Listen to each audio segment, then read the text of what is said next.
Hello and good evening from Riyadh, Saudi Arabia. I thought I would make this little tape now.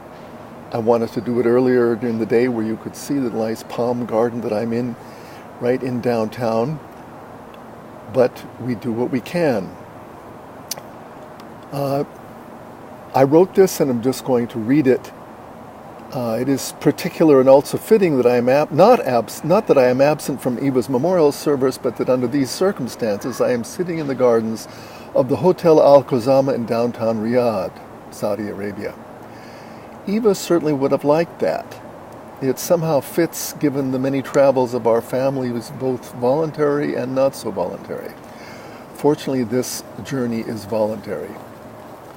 For those of you who don't know, this here is a minorly thorny question of family and how Eva and I are actually related. Eva would bristle at my not knowing this detail precisely.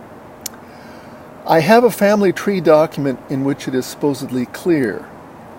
I visited Vera one evening in 1984 in Stockton, and after dinner she unscrolled the document, which I could easily put my hands on if I were home.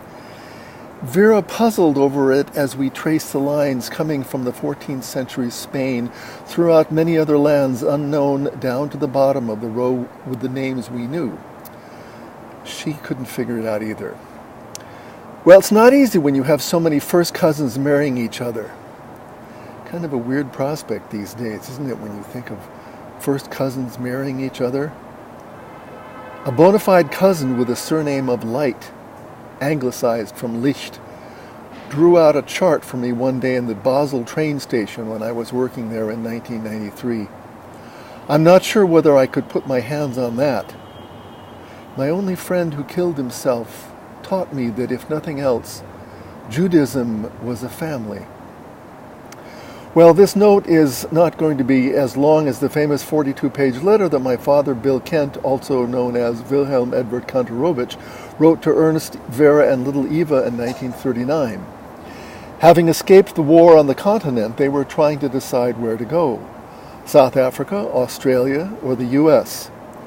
Bill's glowing description of Southern California with its beaches, palm trees, oranges, and smiling people is sprinkled with a bit of German, but is mostly American rah-rah cornball down to the price of bananas in the supermarket. Well, as we know, the letter worked, except that the potato grower that hired Ernest was in Central California rather than amidst the lemon groves. Can we imagine what would have happened to them if they emigrated to South Africa? We went to that house in Stockton when I was 5 years old, and at the end of a long, boring dinner, Ernst brought out a bottle of Kantorowicz liqueur he had found somewhere. This was some kind of bitter root concoction, and after some controversy about whether or not they should let the kid try some, I got a drop of it under my tongue. Ooh, I didn't cry, but I almost came to tears. Oh well, neither Ernst, Vera, or Eva were able to get reimbursed for the shares in the factory stolen by the Nazis. But after how many decades can we stop being bitter about the bitters business? Fast forward 7 years when we came to Walt and Eva's wedding in the backyard of the Stockton house. I had just received an old Leica from my uncle, and I was buzzing about as the unofficial wedding photographer. My unsentimental Uncle Peter, who I believe didn't come to the wedding, taught me darkroom work, and I went to town blowing up and cropping those black and white images over and over again. Walt and Eva seemed so grown up, yet so much more lively than the old grown-ups I knew. My father was quite taken with their education level and early 60s Berkeley hipness.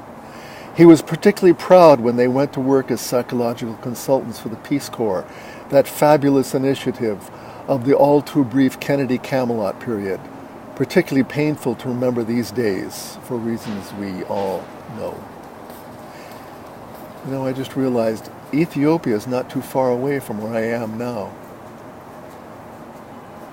Somewhere around that period, they had moved to Manhattan Beach, and I went with my parents to their pad for a party.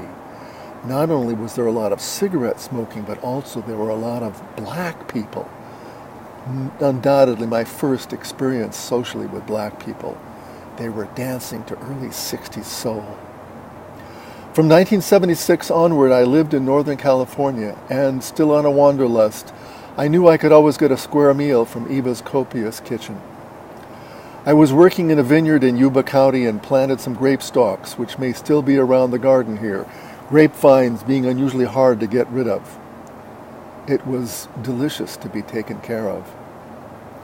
So those are my main two impressions of Eva: generosity and tenacious life that stubbornly carries on despite all obstacles. I don't have to reiterate those obstacles. If you are reading or listening, you know that Eva's life was continuously, unerringly filled with those obstacles, and they were big, unescapable ones. There were the external ones we knew of, and the internal ones she didn't share. Maintaining cheerfulness despite it all. That's a quality that is rare to find, very rare. I've been pondering that term, spiritual but not religious, that sociologists and pollsters use to categorize people. Wikipedia defines it as that popular phrase used to self-identify a life stance of spirituality that takes issue with organized religion as the sole or most valuable means of furthering spiritual growth. I think of spiritual but not religious people as liking to meditate in the woods and eat tofu. Doesn't sound like Eva, does it? Her spiritual practice was serving the wounded, frozen, and overbeating hearts of others. Simply, consistently, compassionately. And let's have a scotch after the long days sitting and over. 40 years a therapist and still liking it. Now, that's a story to tell other therapists. Not something to aspire to, because if you have to aspire to it, it's probably not meant for you. I omitted earlier a memory I had of the wedding, not only my first Jewish wedding, but my first wedding of any faith. I remember with what combination of confidence and awkwardness Walt stomped on the glass, and with what joy the act was greeted by the small assembly. Here are some ideas about where that tradition comes from. It's the wrong ceremony for the occasion, but what the heck. As I was writing this evening, the call to prayer came over the loudspeakers. They have a particularly mellifluous muezzin at this downtown mosque, but I can't imagine he's live. Breaking the glass is a symbol of the destruction of the temple in Jerusalem. Some couples recite it, "If I forget thee, O Jerusalem," just before the stomp. This biblical line includes a pledge to set Jerusalem above my highest joy. Breaking the glass reminds a marrying couple that life holds sorrow as well as joy. Standing under their marriage canopy, a bride and groom are at the pinnacle of happiness. Breaking the glass reminds them of their commitment to each other, also in future hard times. A broken glass can symbolize what is broken in society.